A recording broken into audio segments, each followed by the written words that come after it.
Buat teman-temanku yang baru gabung, bisa cek di playlist untuk urutan videonya, dan bisa juga cek di playlist untuk judul barunya. Bab 3440 Tuhan yang tak terhitung jumlahnya pergi. Belenggu-belenggu ini seperti segel yang menyegel kekuatan asli dari keterampilan rahasia asal. Begitu segelnya rusak, kekuatannya akan meledak. Setiap keterampilan rahasia asal memiliki lebih dari satu belenggu. Dikatakan bahwa jika belenggu itu benar-benar terputus, kekuatannya tidak akan lebih lemah dari kekuatan dewa primitif yang sebenarnya. Itu sangat kuat sehingga dapat menghancurkan alam semesta. Tentu saja, sangat sulit untuk melepaskan belenggu itu. Bahkan lebih sulit daripada membangkitkan keterampilan rahasia asal. Hingga saat ini, selain para dewa, Lu Ming belum pernah melihat orang lain yang berhasil melepaskan belenggu keterampilan rahasia asal. Lu Ming juga tidak mampu melakukannya. Myriad God terlibat dalam pertempuran sengit dengan The Guardian. Membunuh. 10.000 dewa berteriak keras. Semakin mereka bertarung, semakin berani mereka, dan semangat juang mereka semakin kuat. Adapun para penjaga, semakin mereka bertarung, semakin terkejutlah mereka, dan semangat juang mereka pun semakin melemah. Wah! Dan EBSP, akhirnya, sang penjaga ceroboh dan kepalanya terhantam pintu dominasi Pantheon. Ia terlempar ke belakang, dan ia langsung merasa pusing. Kalau saja dia tidak menguasai transformasi ke-9 tubuh Dewa Barbar secara mendalam, yang memberinya kekuatan bertahan yang luar biasa, kepalanya pasti sudah terbelah. Meski begitu, dia masih terpesona. Benjolan besar muncul di dahinya, diikuti kemarahan. Dia sangat marah. Dia adalah seorang pelindung terhormat dari sebuah gunung terkenal, puncak keberadaan Dewa Surgawi tingkat ke-6. Dia benar-benar dipukul oleh seorang pemuda. Ini adalah penghinaan besar. Mengaum, mati. Sang penjaga mengeluarkan raungan histeris dan berencana untuk membakar kekuatan sucinya untuk melawan para dewa sampai mati. Dia ingin membunuh para dewa dengan cara apapun. Cukup. Pada saat ini, sebuah suara bermartabat datang dari langit, dan kemudian tekanan dahsyat meledak. Sang penjaga dan para dewa tak mampu menahan tekanan itu. Tubuh mereka bergetar hebat saat mereka mundur. Seorang tetua berjubah abu-abu turun dari langit dan mendarat di antara sang penjaga dan segudang dewa. Tuan petugas penegak hukum. Melihat lelaki tua itu, raut wajah sang penjaga berubah dan dia buru-buru menangkupkan tinjunya dan membungkuk. Ini petugas penegak hukum. Jantung Lu Ming berdebar kencang. Ia telah lama mendengar bahwa ada 3 petugas penegak hukum di dunia ini yang jabatannya di atas para penjaga. Namun, ia belum pernah melihat mereka sebelumnya. Hari ini, ia akhirnya melihat mereka. Orang tua, jangan hentikan aku. Aku akan membunuhnya. Pantheon berteriak. Tidak pasti siapa yang akan membunuh siapa. Kata sang penjaga dengan dingin. Diam, diam, teriak petugas penegak hukum itu dingin dan menatap The Guardian. The Guardian tidak berani mengatakan apapun lagi. Setelah itu, sang penegak hukum menatap dewa yang tak terhitung jumlahnya dan tersenyum pahit. Dewa yang tak terhitung jumlahnya, demi orang tua ini, bagaimana kalau kita lupakan saja masalah ini? Dilihat dari penampilannya, petugas penegak hukum dan para dewa saling kenal. Cepat atau lambat aku akan membunuh orang ini. Myriad God mendengus dingin dan melirik dingin ke arah The Guardian. Ekspresi sang penjaga tampak buruk tetapi dia tidak mengatakan apa-apa. Dia tahu bahwa dia tidak dapat melakukan apapun terhadap Lu Ming hari ini. Bahkan dia akan dihukum. Saya memiliki gambaran kasar tentang apa yang terjadi. Mengan, Anda membiarkan orang-orang dari gunung terkenal lainnya ikut campur dalam urusan Gunung Fengyun. Anda telah melanggar aturan, apakah Anda mengerti? Petugas penegak hukum itu berkata dengan dingin. Bawahan ini tahu kejahatannya. Sang penjaga kian menundukkan kepalanya dan berkata, baiklah, karena kau tahu kejahatanmu, aku akan mencabut wewenangmu sebagai The Guardian. Kembalilah dan tunggu hukumanmu. Petugas penegak hukum melambaikan tangannya. Ya. Kian menganggukkan kepalanya. Kemudian, dia berubah menjadi seberkas cahaya dan terbang ke arah tertentu, meninggalkan tempat ini. Lu Ming, kamu baik-baik saja. Setelah Mengan pergi, para dewa pun terbang mendekat dan menatap Lu Ming dengan penuh kekhawatiran. Saya baik-baik saja. Lu Ming tersenyum dan tubuhnya menyusut ke ukuran orang biasa. Ngomong-ngomong, kemana saja kamu selama ini? Dan, di mana Paman Lan? Bukankah dia bersamamu? Lu Ming mengajukan beberapa pertanyaan secara berurutan. Begitu kami masuk, kami muncul di istana bawah tanah. Lingkungan kultivasi di sana sangat bagus. Saya telah berkultivasi selama lebih dari 100 tahun dan kultivasi saya telah menembus 2 level berturut-turut. Namun, Paman Lan bahkan lebih beruntung. Dia mengalami pertemuan yang tidak disengaja dan sekarang sedang menyendiri. Saya yakin dia akan datang menemui Anda setelah dia menyelesaikan kultivasinya. Kata Dewa Segudang. Lu Ming menghela napas lega ketika mendengar bahwa Lan Sang baik-baik saja dan dia mengalami pertemuan yang beruntung. Ngomong-ngomong, Lu Ming, aku di sini untuk mengucapkan selamat tinggal. Pada saat itu, tiba-tiba banyak sekali dewa yang bersabda. Selamat tinggal, Lu Ming tercengang. Pantheon mengucapkan selamat tinggal padanya. Kemana mereka pergi? Lu Ming tidak dapat menahan diri untuk tidak melihat ke arah polisi. Secara naluriah, Lu Ming merasa bahwa masalah ini ada hubungannya dengan petugas penegak hukum. Banyak sekali dewa yang akan mengikuti orang tua ini ke dunia yang dalam. Petugas penegak hukum itu berjalan mendekat dan berkata, dunia dalam. Wajah Lu Ming penuh dengan keraguan. Benar sekali. Karena kamu adalah teman Pantheon, cepat atau lambat kamu akan tahu, jadi tidak ada salahnya untuk memberitahumu. Faktanya, dunia ini menyembunyikan rahasia besar yang berada di luar imajinasimu. Dunia tempatmu berada sekarang hanyalah dunia pinggiran. Inti sebenarnya ada di dunia yang dalam. Polisi itu menjelaskan, ternyata ada dunia yang dalam. Di mana pintu masuknya? Kenapa aku belum pernah mendengarnya? Tunggu, pintu itu. Pikiran Lu Ming berkecamuk. Ia tiba-tiba teringat bahwa ketika pertama kali memasuki dunia ini, ia telah menemukan sebuah gerbang yang sangat besar dan menjulang di pegunungan. Mungkinkah pintu itu adalah pintu menuju dunia bawah? Anda seharusnya sudah mendengar bahwa siapapun yang telah menembus level Dewa Raja akan dikirim pergi. Izinkan saya memberitahu Anda, beberapa orang telah memasuki dunia dalam untuk berkultivasi, sementara yang lain telah dikirim kembali. Polisi itu menjelaskan, ya, Lu Ming, aku pernah ke dunia lapisan dalam. Dunia itu sangat cocok untukku. Karena itu, aku ingin mengucapkan selamat tinggal padamu. Kata banyak sekali Dao. Benar sekali. Pantheon adalah orang paling berbakat yang pernah kutemui. Dia paling cocok untuk dewa primitif. Sungguh luar biasa. Jika dia memasuki dunia dalam untuk berkultivasi, kemajuannya pasti akan luar biasa. Dia pasti akan maju pesat. Bahkan aku tidak dapat memprediksi prestasinya. Kata petugas penegak hukum. Pergi. Lu Ming tersenyum dan menatap Pantheon. Berkultivasilah dengan baik dan berusahalah untuk mencapai puncak secepat mungkin. Lu Ming tahu betul bahwa jajaran dewa berevolusi dari garis keturunan puluhan dewa primitif. Bakatnya terlalu mengerikan. Terlebih lagi, dunia ini adalah dunia para dewa primitif. Sangat cocok bagi jajaran dewa untuk tinggal di sini dan berkultivasi. Dia pasti akan berkembang pesat. Mengikutinya hanya akan membuang-buang bakat. Dia bahagia untuk dewa yang tak terhitung jumlahnya. Lu Ming, aku pasti akan bekerja keras untuk berkultivasi dan keluar untuk membantumu sesegera mungkin. Kata Dewa Segudang dengan tatapan penuh tekad. Baiklah, aku akan menunggumu. Lu Ming tersenyum. Juga, aku akan meninggalkan koordinatnya di sini. Paman Lan akan menemukan tempat ini setelah dia keluar dari pengasingannya. Pada saat ini, para dewa berjalan mendekat dan memeluk Lu Ming. Lu Ming, jaga dirimu. Hati-hati di jalan. Lu Ming tersenyum menanggapinya. Setelah itu, segudang dewa mengikuti para petugas penegak hukum dan melangkah ke udara, menghilang dari area tersebut dalam sekejap mata. Setelah polisi itu pergi, suasana menjadi sunyi. Mata semua orang tertuju pada Lu Ming. Sekarang Menke telah mati, Lu Ming adalah Raja Gunung Awan Angin. Kalian, apakah kalian akan menyerah atau pergi? Pandangan Lu Ming beralih ke orang-orang dari aliansi barbar. Bab 3441, Gunung ke-14. Di aliansi barbar, orang-orang barbar asli telah lama pergi. Orang-orang yang tersisa semuanya adalah orang-orang kesayangan surga dari berbagai ras. Saat tatapan Lu Ming tertuju pada mereka, para teladan itu saling berpandangan dan menangkupkan tangan mereka secara bersamaan. Kami bersedia tunduk pada aliansi naga. Baiklah, kalau begitu kita akan tinggal di Gunung Awan Angin saja. Perbandingan kristal Dewa Purba dengan anggota aliansi naga lainnya akan sama.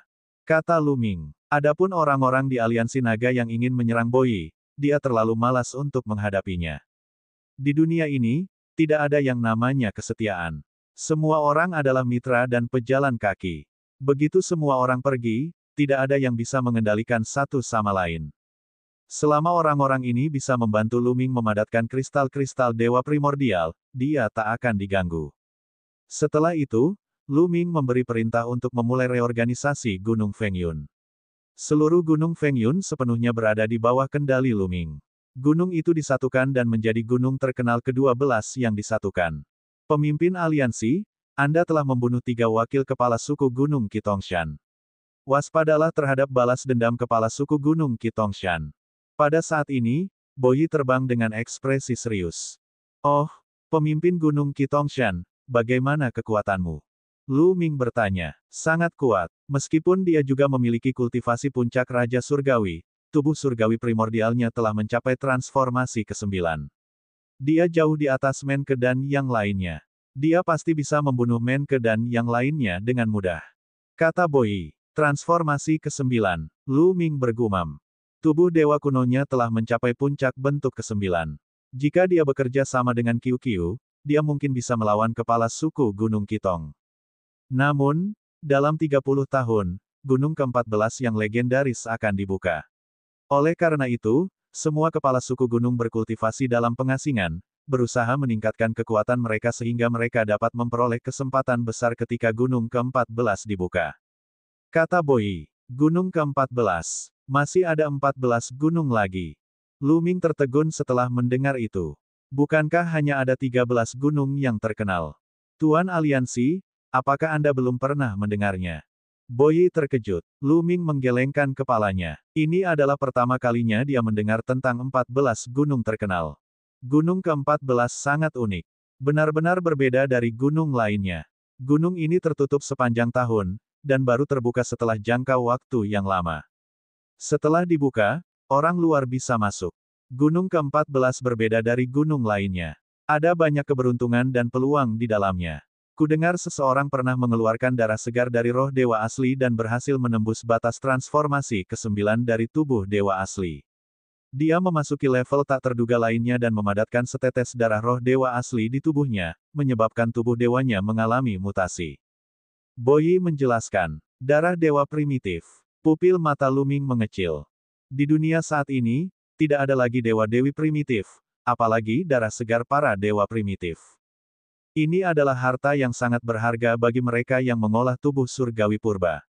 Efeknya tak terbayangkan.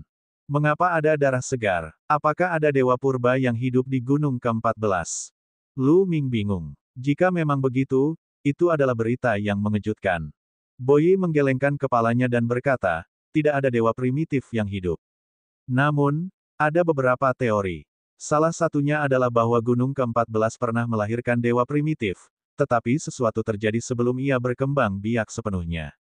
Itu menyebabkan dewa primitif itu jatuh dan meninggalkan darah segar. Karena lokasi geografis yang istimewa, darah itu telah diawetkan dan tetap segar. Teori lainnya adalah bahwa dewa primitif terluka parah dan hampir mati. Ia kembali ke gunung ke-14 dan menyegel darahnya di gunung itu.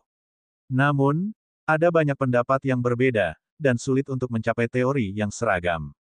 Jadi begitu, Lu Ming mengangguk. Sebenarnya, ada banyak kepala suku gunung yang bisa menerobos ke alam dewa surgawi sejak lama. Mereka menunggu kemunculan gunung ke-14, jadi mereka terus menekan kultivasi mereka. Mereka tinggal di sini karena mereka menginginkan peluang besar di dalam. Boyi menjelaskan. Lu Ming mengangguk. Dia bisa mengerti. Biasanya, transformasi ke-9 dari tubuh dewa primordial adalah batasnya. Jika dia ingin membuat terobosan berikutnya, dia harus memadatkan setetes darah roh dewa asli yang asli di dalam tubuhnya. Dengan cara ini, tubuh dewa aslinya akan menerobos dan semakin dekat dengan tubuh roh dewa asli, dan kekuatannya akan sangat kuat.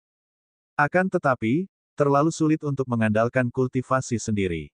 Begitu dia memperoleh setetes darah dari dewa primitif, dia bisa memurnikannya dan menggunakan kekuatannya untuk menciptakan darahnya sendiri. Dong Fangkui, kepala suku Gunung Qitong, telah mengasingkan diri. Namun, jika dia mendengar bahwa ketiga wakil kepala suku terbunuh, dia mungkin akan keluar dari pengasingannya dan mencari masalah dengan ketua aliansi. Boyi sedikit khawatir. Menurut aturan, dia tidak bisa begitu saja membunuh jalan menuju Gunung Awan Angin. Kata Lu Ming, sekarang setelah sang pelindung ras barbar pergi, pasti akan ada pelindung baru yang datang. Tentu saja, mereka akan menangani ini dengan adil. Menurut peraturan, Anda tidak dapat mencampuri urusan internal Gunung Awan Angin. Namun, pihak lain dapat menantang Anda atas nama menyelesaikan dendam pribadi. Para penjaga tidak akan peduli. Kata Boyi, oh, tidak masalah. Selama kurun waktu ini, aku akan mengasingkan diri untuk berkultivasi. Begitu Dong Fang Ke datang untuk menantangku, gunakan token giok ini untuk memberi tauku. Dengan itu, Lu Ming mengeluarkan token giok dan meneteskan setetes darah di atasnya. Token giok berkedip dan tetesan darah menghilang. Jika saatnya tiba, kamu tinggal hancurkan token giok ini. Aku akan bisa merasakannya bahkan saat aku sedang menyendiri. Kata Lu Ming. Baiklah. Boyi mengangguk dan menyimpan kartu jade. Di sisi lain, Lu Ming menuju ke celah yang mengarah ke bagian dalam gunung terkenal itu sendirian. Ledakan ki surgawi primordial pada dasarnya telah berakhir, dan tidak ada seorang pun di sekitar. Lu Ming melihatnya. Ketika dia menyadari tidak ada seorang pun di sekitarnya, dia bergegas ke celah itu, mengeluarkan peti mati perunggu ungu, dan terbang turun. Tak lama kemudian, Lu Ming tiba di dasar dan duduk bersila. Peti mati tembaga ungu melayang di atas kepala Lu Ming dan melepaskan aura khusus yang menghalangi tekanan dari luar. Kemudian, 4 cincin penyimpanan muncul di tangan Lu Ming. Keempat cincin penyimpanan ini berasal dari tangan Menke, Lin Xin, dan 2 orang lainnya. Lu Ming dipenuhi dengan antisipasi. Tidak perlu membicarakan tentang Menke, Lin Xin dan yang lainnya, sebagai wakil kepala suku Gunung Qi, tidak perlu memadatkannya sendiri, dan bahkan harus membagi keuntungannya. Setelah bertahun-tahun, berapa banyak kristal surgawi primordial yang telah mereka kumpulkan? Lu Ming membukanya dan memeriksanya satu persatu. Sekalipun dia sudah siap secara mental, jantung Lu Ming masih berdetak kencang setelah dia memeriksanya. Saya kaya, saya benar-benar kaya. Menke baru saja mengendalikan aliansi barbar dalam waktu singkat, tetapi dia memiliki lebih dari 2 juta kristal dewa primal di cincin penyimpanannya. Hal yang terpenting adalah jumlah orangnya banyak. Aliansi barbar memiliki lebih dari 10.000 orang, tetapi tidak ada yang bisa membentuk satu kristal dewa purba dalam sebulan atau 12 kristal dalam setahun. Jika mereka menyerahkan 90%, mereka harus menyerahkan sedikitnya $10. 10.000 orang akan menyerahkan $100.000 setahun. Dengan demikian, Menke juga telah mengumpulkan lebih dari 2 juta kristal dewa purba pada tahun-tahun ini. Bab 3442 Kecurangan Terobosan. Yang paling mencengangkan adalah kelompok Lin Xin yang beranggotakan 3 orang. Ketiganya adalah wakil kepala suku Gunung Qi Tongshan, jadi bagian mereka tentu saja tidak terlalu tinggi. Namun, mereka telah berada di sini untuk waktu yang lama, setidaknya ribuan tahun, atau bahkan ribuan tahun. Masing-masing dari mereka memiliki lebih dari 10 juta kristal surgawi purba di cincin penyimpanan mereka. Ketiganya berjumlah lebih dari 30 juta yuan. Dia benar-benar menjadi kaya raya. Kristal dewa purba sangat berguna bagi Lu Ming. Dia tidak hanya harus berkultivasi, tetapi dia juga berencana untuk menciptakan klan perang kera dunia bawah setelah dia pergi. Dia akan menggunakan cairan spiritual purba untuk mengubah klan perang kera dunia bawah sehingga mereka dapat mengolah tubuh dewa purba. Namun, dia pasti membutuhkan kristal dewa purba untuk berkultivasi. Jika tidak, kemajuannya akan terlalu lambat. Hanya dengan kristal dewa purba dia dapat maju secepat kilat. Semakin banyak kristal surgawi purba yang dimilikinya, semakin baik. Setelah berkemas, Lu Ming dalam suasana hati yang baik. Setelah beberapa saat, ia menyesuaikan keadaan pikirannya dan mulai bermeditasi. Seketika, Lu Ming memasuki alam yang indah. Tubuhnya seakan terbungkus lapisan kekuatan hangat, yang sangat nyaman. Seolah-olah dia adalah dewa primitif yang telah dibesarkan. Dalam keadaan misterius ini, pemahamannya tentang faktor kekuatan surgawi asal dan kekuatan surgawi asal meningkat pesat. Dalam 30 tahun, gunung ke-14 akan terbuka. Gunung itu berisi darah segar para dewa primitif dan berbagai kesempatan lainnya. Lu Ming tergoda dan tidak ingin melewatkannya. Akan tetapi, para kepala suku dari pegunungan terkenal itu tidak mudah untuk dihadapi. Masing-masing dari mereka lebih kuat dari yang sebelumnya. Menurut Boi, beberapa kepala suku gunung terlalu kuat. Sebelumnya, ada 11 kepala suku gunung. Tidak diragukan lagi, mereka adalah 11 orang terkuat di dunia ini. Dong Fangkui, kepala suku gunung Qitongshan, menduduki peringkat ke-11. Dia adalah yang terlemah dari 11 kepala suku gunung. Lu Ming sama sekali tidak percaya diri saat menghadapi orang-orang itu. Dia harus meningkatkan kemampuannya. Lu Ming menguasai 11 jenis energi surgawi purba. Tentu saja, ia tidak dapat memahami semuanya sekaligus. Ia harus melakukannya satu per satu. Pertama, Lu Ming mulai memahami kekuatan tombak penguasa. Awalnya, Lu Ming memiliki pemahaman terdalam tentang kekuatan surgawi penguasa. Namun, selama bertahun-tahun, Lu Ming paling banyak menggunakan tombak surgawi yang mendominasi dan paling nyaman dengannya. Semakin sering ia menggunakannya, semakin dalam pemahamannya tentangnya secara alami. Secara bertahap, itu telah melampaui kekuatan surgawi penguasa. Pemahaman Lu Ming tentang kekuatan suci sang penguasa telah meningkat pesat saat ia mulai memahaminya. Kekuatan suci sang maha kuasa terus berkembang dari kebangkitan ketiga menuju kebangkitan keempat dengan kecepatan yang mengagumkan. Baru setahun berlalu, tetapi tubuh Lu Ming sudah memancarkan aura yang lebih kuat dan kuno. Energi tombak penguasa sangat menyilaukan, menutupi seluruh tubuh Lu Ming dan berubah menjadi cahaya tombak kecil yang tak terhitung jumlahnya yang berenang di sekitarnya. Aku berhasil. Aku benar-benar berhasil. Kebangkitan keempat.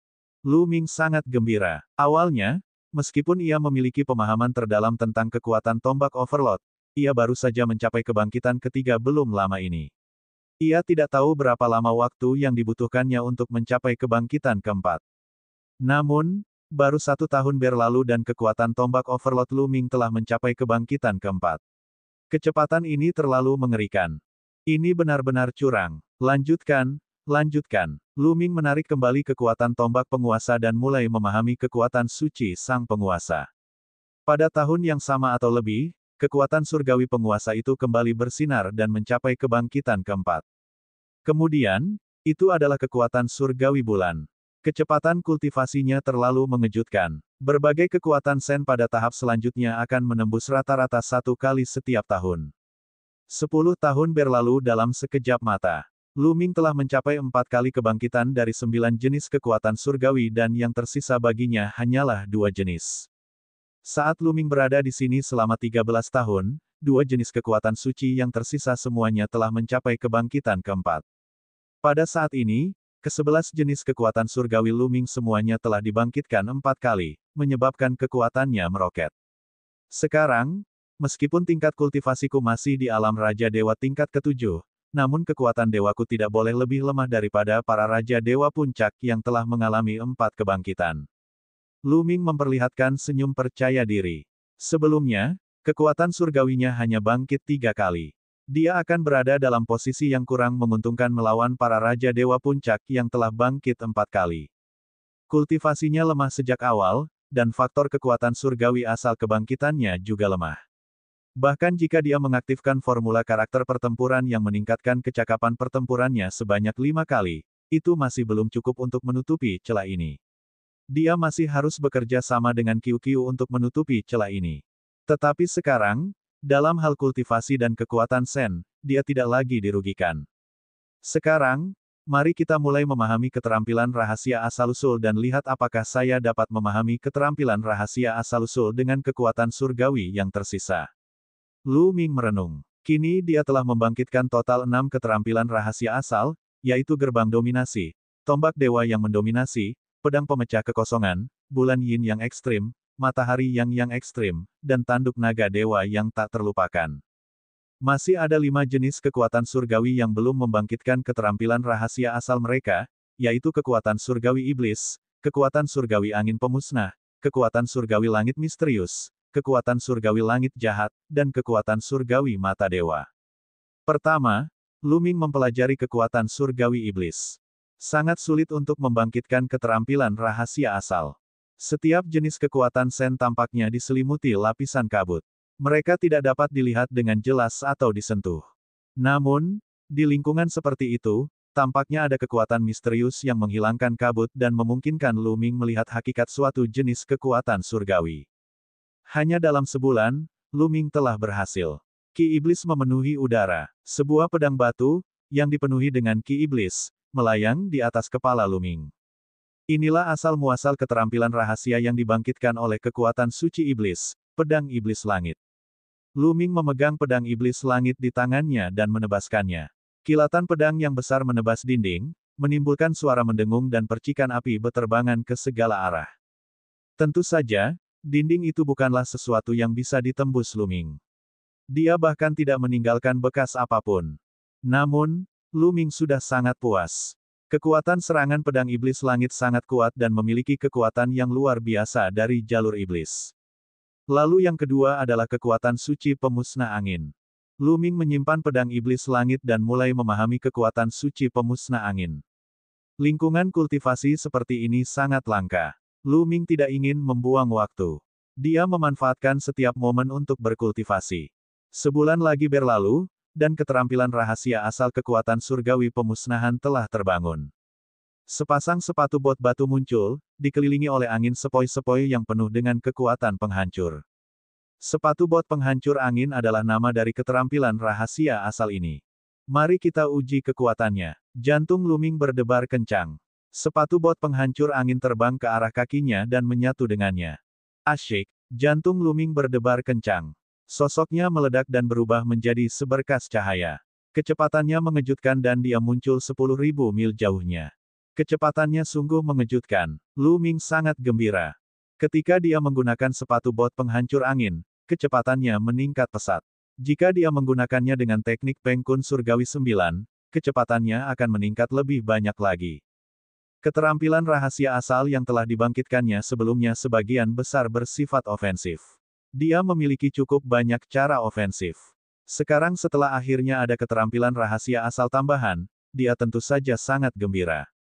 Meskipun tanduk naga surgawi yang tak terhitung jumlahnya itu tidak tampak seperti keterampilan rahasia asal-usul yang ofensif, dia belum menemukan kedalamannya yang spesifik.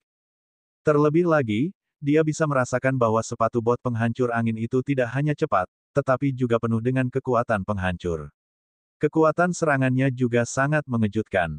Bab 3443, Pertempuran Hebat dengan Dong Fang Ke. Aku masih memiliki 3 jenis kekuatan suci yang belum membangkitkan keterampilan rahasia asal. Aku harap aku bisa membangkitkan keterampilan rahasia asal jenis tambahan dari ketiganya. Lu Ming menantikannya. Sejujurnya, dia sudah memiliki cukup banyak keterampilan rahasia asal jenis ofensif. Kadang-kadang, keterampilan rahasia asal tipe dukungan bisa sangat berguna. Misalnya, sepatu bot penghancur angin dapat menyelamatkan hidupnya pada saat kritis. Lu Ming hendak melanjutkan kultivasinya ketika ekspresinya sedikit berubah. Dia melambaikan tangannya dan sebuah kartu giok muncul di tangannya. Token giok itu bersinar. Boyi sedang mencariku. Sepertinya kepala suku Gunung Kitong, Dong Fang Ke, telah keluar dari pengasingannya. Hati Lu Ming tergerak. Kalau begitu mari kita akhiri pertempuran ini dengan cepat. Setelah berurusan dengan Dong Fang Ke ini, kita bisa kembali dan berkultivasi. Lu Ming mendengus dingin. Kemudian, dia melesat ke langit dan terbang ke atas. Di sisi barat Gunung Fengyun, kaki gunung dikelilingi oleh orang-orang. Di atas batu hijau, seorang pemuda berjubah merah menyala duduk bersila, menghalangi pintu masuk Gunung Awan Angin. Orang ini adalah kepala suku Gunung Kitong, Dong Fang Ke. Selama ini dia mengasingkan diri. Ketika dia keluar, dia mendengar bahwa 3 wakil kepala gunungnya telah terbunuh. Dia sangat marah dan datang ke Gunung Fengyun untuk membunuh. Tentu saja, dia tidak bisa melakukan pembunuhan massal di Gunung Fengyun, karena penjaga baru telah menghentikannya. Dia tidak punya pilihan lain selain menghalangi pintu masuk Gunung Awan Angin dan menantang Lu Ming. Orang-orang aliansi naga sedang memandang Dong Fang Ke dari puncak Gunung Fengyun. Ada juga sejumlah besar orang di luar Gunung Awan Angin. Beberapa orang ini datang dari Gunung Kitong, sementara yang lain datang dari gunung terkenal lainnya. Mereka semua mendengar bahwa Dong Fang Ke akan menantang ketua aliansi naga, jadi mereka bergegas untuk menonton pertunjukan. Di mana Lu Ming? Suruh dia keluar dan hadapi kematiannya. Seorang pemuda dari Kitong Shan berteriak. Raungannya seperti guntur. Kami sudah mengatakan bahwa ketua aliansi kami sedang menyendiri. Jika dia ingin bertarung, kami akan menunggu sampai dia keluar. Boyi menjawab, kurasa dia takut. Dia seperti kura-kura yang bersembunyi di dalam cangkangnya. Dia tidak berani melawan kepala suku gunung kita, jadi dia bersembunyi. Pemuda Kitongshan mencibir, suaranya penuh ejekan. Wajah Boyi dan yang lainnya menjadi jelek, dan mereka tidak menjawab. Jika Luming tidak keluar, kami akan memblokir pintu masuk Gunung Awan Angin. Kalian juga tidak bisa keluar. Tetaplah di Gunung Awan Angin selamanya. Pemuda dari Kitongshan berkata dengan dingin. Meskipun mereka tidak dapat membunuh dan memasuki Gunung Fengyun, jika orang-orang Gunung Fengyun keluar, tidak akan ada batasan. Mereka dapat menyerang sesuka hati. Apakah kau sudah mengirimkan berita itu ke Ketua Aliansi? Di Aliansi Naga, seseorang diam-diam bertanya pada Boyi. Saya sudah mengirim beritanya. Saya yakin Ketua Aliansi akan segera datang. Kata Boyi. Bahkan jika dia melakukannya, itu tetap berbahaya. Dong Fangke telah menjaga Gunung Kitong selama bertahun-tahun. Dia sangat kuat. Apakah Ketua Aliansi cocok untuknya? Benar sekali. Di dunia ini, selain 10 kepala suku gunung lainnya, tidak ada seorang pun yang dapat melawan Dong Fangke. Banyak orang dari Aliansi Naga merasa khawatir. Secara relatif, perlakuan yang diberikan oleh Aliansi Naga adalah yang terbaik. Mereka tidak ingin Luming terbunuh begitu saja. Ketika Ketua Aliansi tiba, kita akan mencoba membujuknya untuk bertahan dan tidak menerima tantangan itu. Dong Fangke tidak punya pilihan lain. Kita akan tetap di Gunung Fengyun dan berkultivasi dengan damai. Aku tidak percaya bahwa Dong Fangke akan terjebak di sini selamanya. Benar, aku akan mencoba membujuk Ketua Aliansi nanti. Banyak orang sedang berdiskusi. Pemimpin aliansi telah tiba. Tiba-tiba seseorang berteriak. Semua orang melihat ke arah yang sama. Di arah itu, seorang pemuda sedang berjalan di udara. Siapa lagi kalau bukan Luming? Tak lama kemudian, Luming mendatangi Boyi dan yang lainnya. Luming, kamu akhirnya di sini. Dong Fangke berdiri. Aura yang luar biasa meledak darinya. Seluruh tubuhnya diselimuti api. Suhunya sangat tinggi, menyebabkan kekosongan terdistorsi. Kamu adalah Oriental Ke. Luming berkata dengan acuh tak acuh. Tidak buruk. Dong Fangke menjawab. Apa yang kau lakukan di luar Gunung Awan Anginku bersama anak buahmu? Kau mengganggu latihan kami. Tahukah kau bahwa waktuku sangat berharga? Luming berkata dengan keras. Setelah menyaksikan efek kultivasi yang menantang surga di dalam Gunung Awan Angin, Luming benar-benar berharap dia bisa tinggal di dalam sepanjang waktu dan tidak keluar. Waktunya benar-benar berharga. Namun, Dong Fangke merasa bahwa Luming mempermalukannya. Dia begitu marah hingga api di tubuhnya bergetar. Luming, kau telah membunuh 3 wakil kepala suku Gunung Kitongshan milikku. Aku akan menantangmu sekarang. Keluarlah dan lawan aku. Dong Fangke berteriak. Jadi kamu mau berkelahi? Ayo, jangan bicara omong kosong. Dengan itu, Luming melangkah maju dan bergegas keluar.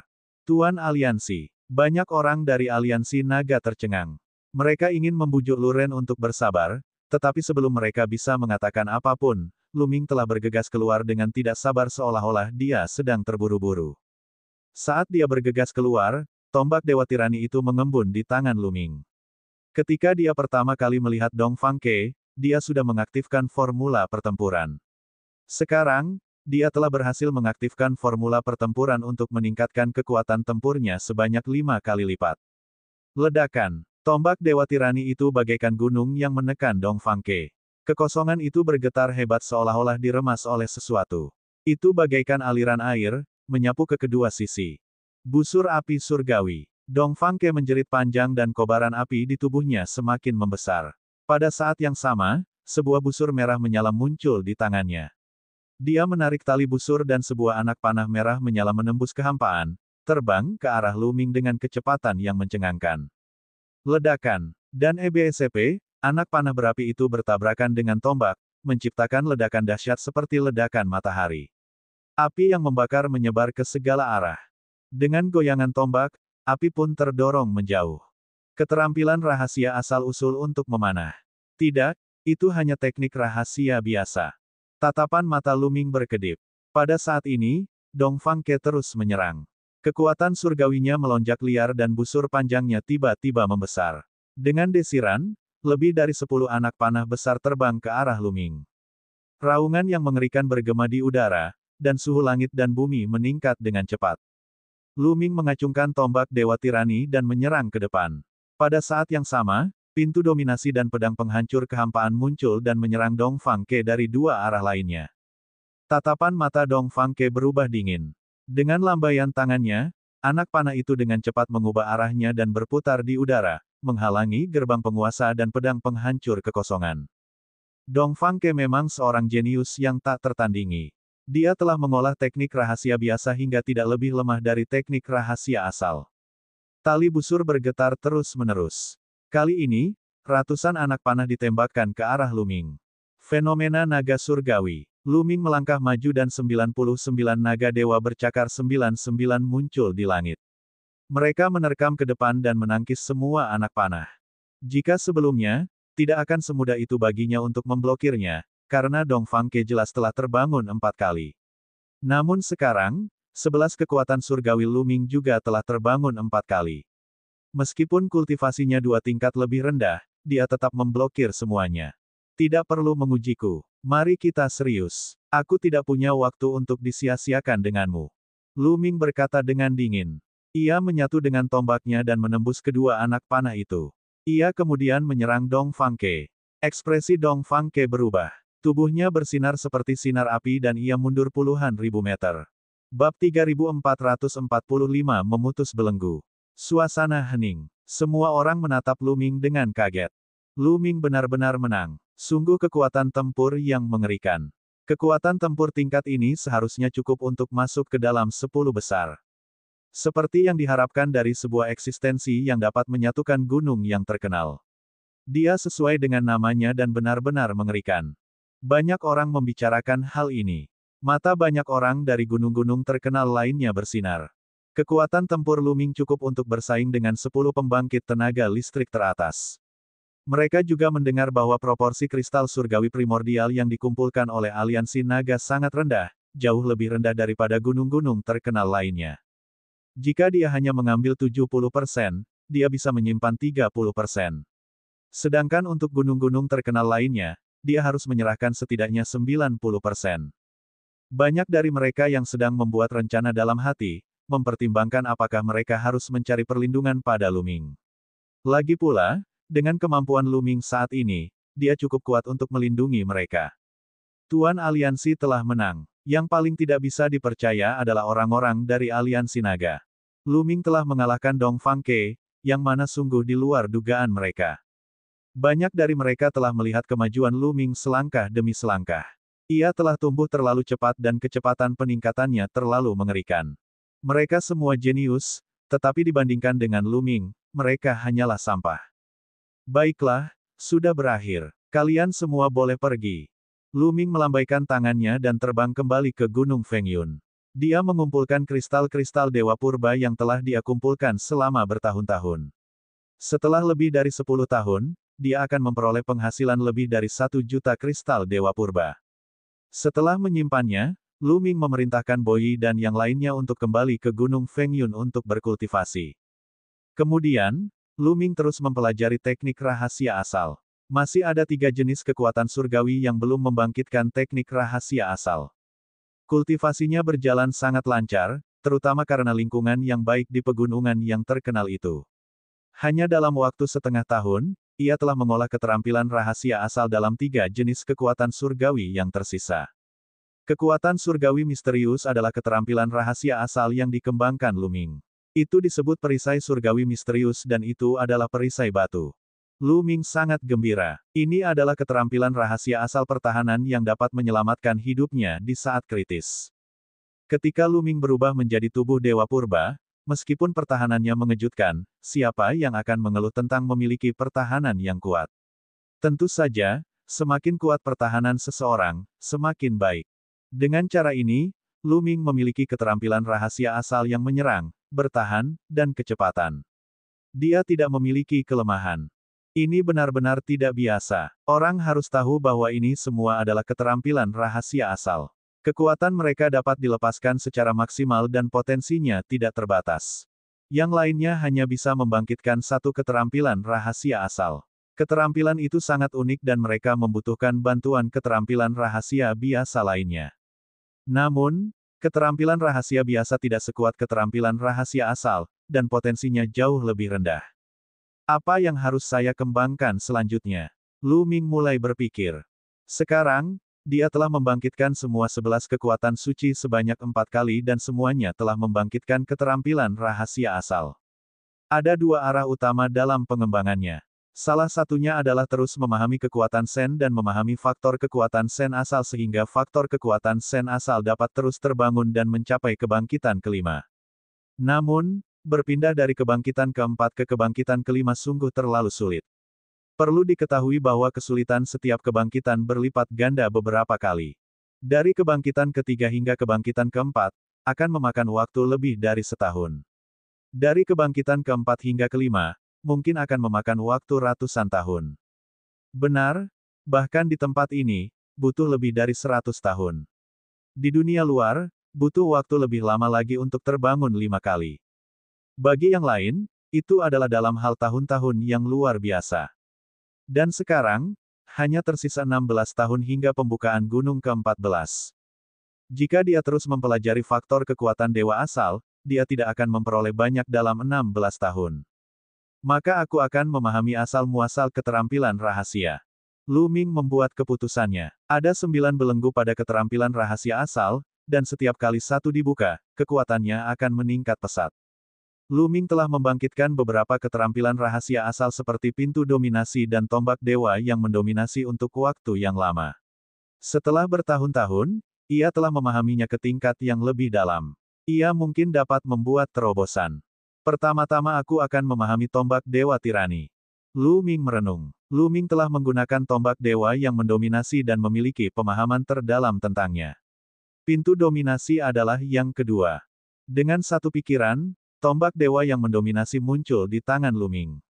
Dia meletakkannya di depannya dan menutup matanya. Dia memasuki kondisi halus. Pikirannya dan tombak dewa yang mendominasi menjadi satu dan dia mulai memahaminya dengan sekuat tenaga.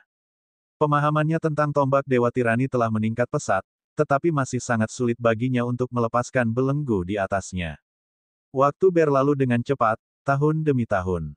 Dalam sekejap mata, 15 tahun telah berlalu. Hanya tersisa 1 tahun hingga pembukaan gunung ke-14. Pada saat ini, Lu Ming akhirnya mengalami terobosan besar. Saya melihatnya. Mata Lu Ming bersinar seperti dua matahari. Sebuah pemandangan ajaib muncul di matanya. 9 rantai muncul pada tombak itu, menguncinya seperti 9 rune dan menyegelnya. 9 belenggu. Aku bisa melihatnya. Mata Lu Ming sangat cerah. Namun, dengan sangat cepat, 8 belenggu lainnya menghilang dengan cepat. Mereka menghilang tanpa jejak, hanya menyisakan 1 belenggu yang tersisa. Penggal dia, hancurkan. Lu Ming berteriak pelan. Tombak dewa yang mendominasi bergetar dan kekuatan dahsyat meledak dari dalam tombak, memotong belenggu. Belenggu semacam ini tidak dapat dipotong oleh kekuatan eksternal. Misalnya, kekuatan surgawi atau kekuatan jiwa Lu Ming tidak dapat menyentuh belenggu semacam ini.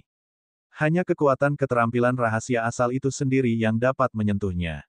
Klang klang klang. Kekuatan tombak dewa yang mendominasi terus menyerang belenggu itu. Itu benar-benar menghasilkan suara logam yang saling beradu. Belenggu itu terus bergetar, tetapi tidak putus. Klang klang klang. Lu Ming terus membombardir belenggu dengan keterampilan rahasia asal. Proses ini berlangsung selama 3 jam. Akhirnya, retakan muncul di belenggu.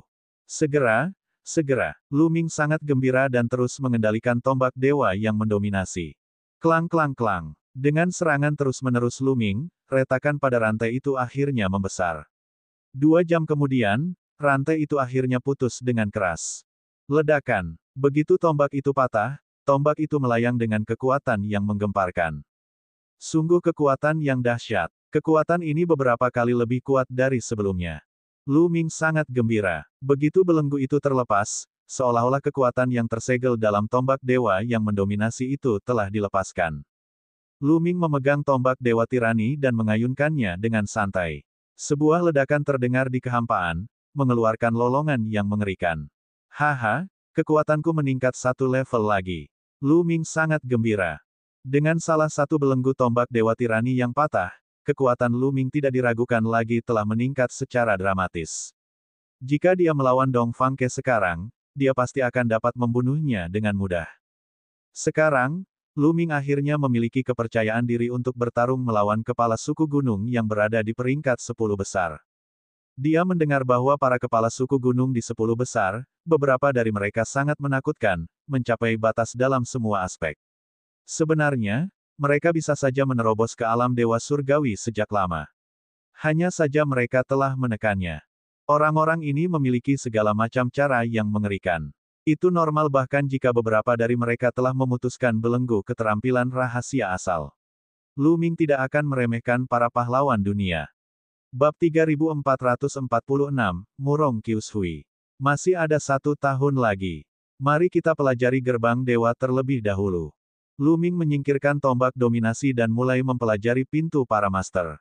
Setahun berlalu dengan cepat. Tentu saja, Lu Ming tidak mungkin membuat terobosan besar dalam setahun. Dia hanya memiliki pemahaman yang lebih dalam tentang pintu dominasi. Sudah waktunya, Lu Ming mengakhiri kultivasinya dan terbang ke langit. Dia meninggalkan tempat itu dan kembali ke markas besar Aliansi Naga. Ketua Aliansi, Anda kembali. Banyak orang bersiap untuk berangkat. Kata Boyi, pembukaan gunung ke-14 adalah peristiwa paling penting di dunia ini, dan para jenius yang tak terhitung jumlahnya akan berkumpul. Hampir semua kesayangan surga akan bergegas mendekat, tidak ingin kehilangan kesempatan langka ini. Jika seseorang mendapat kesempatan di dalam, dia mungkin bisa terbang ke langit dan menguasai suatu wilayah di masa depan, menjadi penguasa gunung yang terkenal. Bagaimanapun, para kepala suku gunung ini cepat atau lambat harus pergi. Mereka tidak bisa tinggal di sini selamanya karena mereka perlu meningkatkan kultivasi mereka. Jika mereka terus menekan kultivasi mereka akan kehilangan masa keemasan untuk berkultivasi, yang akan menjadi hambatan besar bagi kultivasi mereka di masa depan. Oleh karena itu, beberapa favorit surga yang terkuat harus pergi cepat atau lambat. Dan dengan kepergian orang-orang ini, gunung-gunung yang terkenal itu ditakdirkan untuk berganti pemilik. Ini akan menjadi kesempatan bagi yang lain untuk bangkit. Jika dia dapat memperoleh kesempatan di gunung terkenal ke-14 dan meningkatkan kecakapan bertarungnya secara eksplosif, itu juga akan menjadi kesempatan besar baginya untuk menduduki salah satu gunung terkenal setelah kepala suku gunung lainnya pergi. Berapa banyak yang bisa diperoleh seseorang dengan menduduki gunung terkenal dan tinggal di sana selama ribuan tahun? Berapa banyak kristal Dewa Purba yang bisa diperolehnya? Dia tidak dapat membayangkan bahwa bahkan setelah dia pergi, dia masih akan memiliki sejumlah besar sumber daya untuk digunakan untuk kultivasinya di masa depan. Ini adalah godaan yang tak ada habisnya. Akan tetapi, jumlah gunung yang terkenal sangat terbatas. Dalam setiap generasi, hanya beberapa lusin orang saja yang bisa menjadi kepala suku di gunung-gunung terkenal. Perjalanan ke gunung ke-14 ini sangat penting dan tidak boleh dilewatkan. Faktanya, sebelum Lu Ming kembali, banyak orang dari Aliansi Naga sudah pergi ke sana. Ayo pergi. Lu Ming memberi perintah dan memimpin sisa orang dari Liga Naga ke gunung ke-14. Gunung ke-14 berada di bagian paling selatan dunia. Gunung ini disebut sebagai Gunung 100.000, yang berarti terdapat gunung berapi yang tak terhitung jumlahnya di sini. Begitu mereka tiba, gelombang panas menghantam wajah mereka. Semua orang menggunakan kekuatan surgawi untuk melindungi tubuh mereka dan bergegas ke area tersebut. Ketika mereka memasuki kedalaman gunung berapi, sebuah gunung yang sangat besar muncul di depan mereka. Gunung raksasa ini sangat besar, bahkan lebih besar dari gunung-gunung terkenal lainnya. Akan tetapi, udara di sekitar gunung raksasa itu terdistorsi, seolah-olah ada gelombang api yang tak berujung yang menyelimuti gunung raksasa itu. Ini adalah gunung ke-14 yang terkenal. Gunung ini belum sepenuhnya menampakkan dirinya dan hanya terlihat samar-samar. Daerah ini sudah dipenuhi orang. Jumlah mereka ratusan ribu. Lu Ming, sebuah suara dingin terdengar, penuh dengan niat membunuh. Lu Ming melihat ke arah suara itu dan melihat seorang pemuda menatapnya dengan dingin. Orang ini adalah kepala suku Gunung Kitong, Dong Fangke. Ada apa? Kau berhasil melarikan diri terakhir kali, dan sekarang kau ingin mati lagi. Aku tidak keberatan membiarkanmu pergi.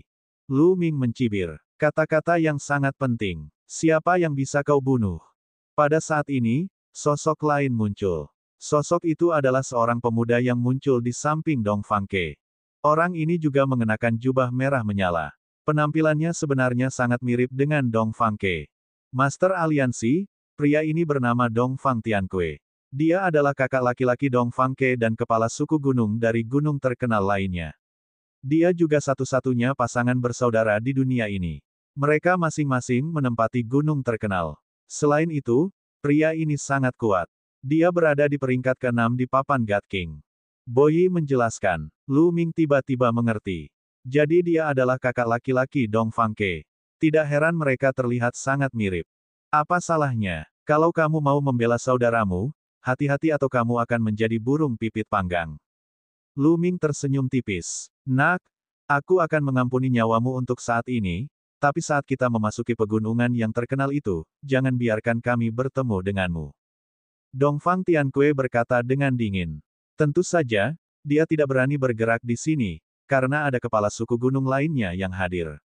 Jika mereka bergerak pada Lu Ming, mereka hanya akan membiarkan kepala suku gunung lainnya menuai keuntungan. Di dekatnya, banyak mata memandang. Lu Ming merasakan tatapan beberapa orang setajam pedang. Begitu banyak ahli. Hati Lu Ming tersapu oleh tatapan-tatapan ini. Kulitnya tak dapat menahan diri untuk tidak menegang. Orang-orang ini adalah ancaman baginya. Itulah pemimpin gunung dari gunung yang menyala. Itulah pemimpin gunung dari gunung naga harimau. Boyi memperkenalkan mereka kepada Lu Ming satu persatu. Mereka semua adalah kepala suku gunung dari gunung-gunung terkenal dan 10 besar di antara raja para dewa. Lu Ming menghafal semuanya. Master Aliansi, dia adalah kepala suku gunung di gunung ke-6. Dia sangat menakutkan dan menduduki peringkat ketiga di papan God King. Jika kamu bertemu dengannya, kamu harus berhati-hati. Boyi berbisik kepada Lu Ming. Lu Ming menoleh. Itu adalah seorang pria muda berjubah hitam. Ada berbagai macam hantu yang tergambar di jubah hitamnya. Itu sangat menyeramkan. Mata pria itu seperti dua pusaran hitam, mengamati Lu Ming juga. Senyum yang tidak dapat dijelaskan muncul di wajahnya. Orang ini menakutkan. Jantung Lu Ming berdebar kencang. Orang ini jelas merupakan ahli tingkat atas. Dongfang Ke tidak dapat dibandingkan dengannya. Ketua Aliansi, ada satu orang lagi, Feng Qingshui. Dia menduduki peringkat kedua di papan peringkat Raja Dewa dan kekuatannya bahkan lebih mengejutkan. Boyi melihat ke arah lain. Itu adalah seorang wanita berpakaian putih yang tampak berusia 20-an. Kecantikannya tak tertandingi dan penampilannya tak tertandingi. Di antara semua wanita yang pernah dilihat Lu Ming, dia jelas yang terbaik. Wanita cantik seperti itu sebenarnya menduduki peringkat kedua dalam peringkat Raja Dewa. Dunia ini adalah rumah bagi banyak jenius yang mengolah tubuh surgawi purba. Mampu menduduki peringkat kedua di antara begitu banyak jenius sudah cukup untuk menunjukkan betapa mengerikannya dia. Tentu saja, peringkat Raja Dewa di sini hanya merujuk pada tahap tertentu dari peringkat Raja Dewa. Misalnya, dahulu kala, ada kepala suku gunung lain yang telah pergi setelah mereka menerobos ke tahap Raja Dewa. Ekspresi Feng Qingshui dingin. Bahkan sekelilingnya pun terasa dingin. Banyak orang menjaga jarak darinya. Siapa yang nomor satu di papan God King? Lu Ming bertanya. Dia sangat penasaran seberapa kuat orang yang menduduki peringkat pertama di papan Raja Dewa. Dia belum ada di sini. Namun, orang ini sangat menakutkan, dan kekuatan tempurnya sangat kuat. Tunggu, dia ada di sini. Boyi baru saja menyelesaikan kalimatnya ketika matanya tiba-tiba terbelalak dan melihat ke satu arah. Yang lainnya pun sama. Semua melihat ke arah itu. Di arah itu, sekelompok orang terbang di atas. Pemimpinnya adalah seorang pemuda tampan berjubah biru. Dia memiliki wajah yang tampan dan senyum lembut di wajahnya. Nomor satu di daftar Raja Dewa, Murong Qiushui. Boyi menelan ludahnya dan berkata dengan ekspresi serius. Lu Ming sekilas tahu bahwa pemuda berjubah biru ini adalah Murong Qiushui. Ini adalah naluri seorang ahli. Orang ini sangat kuat dan tak terduga. Di samping, Feng Qingshui dan kepala suku gunung dari Gunung Liumin tampak sangat serius, seolah-olah mereka sangat takut. Mata Dongfang Ke dan Dongfang Tianque bahkan menampakkan sedikit ketakutan, seolah-olah mereka sangat takut kepada Murong Qiushui. Semuanya datang lebih awal. Murong Qiushui tersenyum dan berdiri di samping, menyapa semua orang seolah dia sangat baik. Bab 3447, Fragmen Batu Primordial Jiwa Kehidupan Lain. Murong Qiushui menyapa semua orang dengan senyum ramah. Namun, saat dia melihat Lu Ming, aura yang mengejutkan keluar dari tubuhnya, mengejutkan orang-orang di sekitarnya dan memaksa mereka mundur. Apa yang sedang terjadi? Kerumunan orang terkejut. Mereka tidak mengerti mengapa Murong Kyushui tiba-tiba kehilangan kendali atas emosinya dan meledak.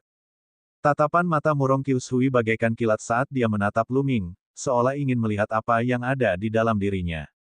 Tatapan matanya dipenuhi dengan niat membunuh yang dingin. Pecahan batu jiwa kehidupan dan vitalitas. Orang itu punya pecahan batu jiwa kehidupan dan vitalitas. Pada saat ini, teriakan kaget dari batu asal jiwa kehidupan terdengar dari batu asal jiwa kehidupan yang sedari tadi terdiam. Apa? Orang ini punya pecahan batu jiwa dan vitalitas. Lu Ming terkejut. Saat itu, batu vitalitas jiwa kehidupan yang diperolehnya hanyalah sebuah fragmen. Roh batu pernah mengatakan kepadanya bahwa setiap fragmen batu vitalitas jiwa kehidupan memiliki roh batu yang secara khusus akan menemukan seorang jenius luar biasa untuk dikenali sebagai tuannya. Lebih jauh lagi, ketika dua fragmen dengan jiwa kehidupan dan batu vitalitas saling mendekat, roh batu mereka dapat merasakan satu sama lain. Lu Ming akhirnya mengerti. Ketika Murong Kyushui menatapnya, dia akan kehilangan kendali atas emosinya dan melepaskan auranya. Dia bahkan akan mengungkapkan niat membunuh yang dingin. Tak perlu dikatakan, dia tahu bahwa ada pecahan batu jiwa kehidupan dan vitalitas di tubuhnya. Aku benar-benar tidak menyangka akan bertemu seseorang dengan pecahan batu purba jiwa kehidupan di sini. Aku orang yang lebih langsung. Serahkan pecahan batu purba jiwa kehidupan itu dan aku akan mengampuni nyawamu. Sebuah suara memasuki telinga Lu Ming. Jelas itu adalah suara Murong Kyushui. Oh, benarkah? Aku juga akan mengatakan ini kepadamu. Jika kau memberiku pecahan jiwa kehidupan dan batu asalmu, aku bisa menyelamatkan hidupmu. Lu Ming menjawab dengan dingin. Kata-kata ini membuat wajah Murong Kyushui menjadi muram. Senyum lembutnya menghilang, dan yang tersisa adalah niat membunuh yang sangat dingin. Niat membunuh ini sedingin es, menyebabkan suhu menurun tajam. Ini seharusnya menjadi daerah pegunungan yang berapi-api, dan tanahnya tertutup api. Namun, pada saat ini, api itu tampaknya akan membeku di bawah niat membunuh ini. Apa yang sedang terjadi? Mengapa Murong Kyushui tiba-tiba memiliki niat membunuh yang begitu mengerikan?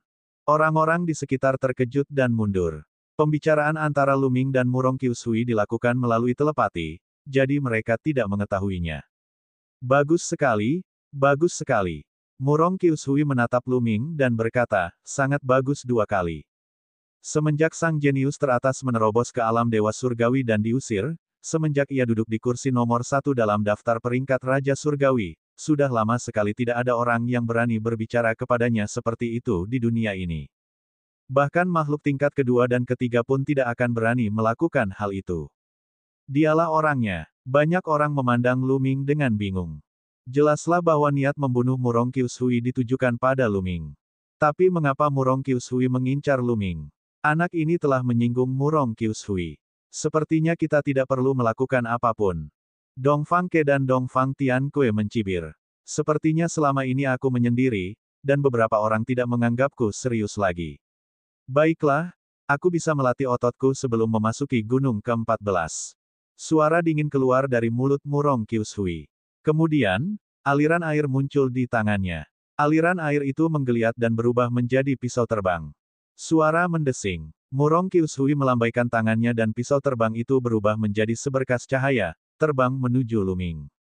Cepat, itu sangat cepat.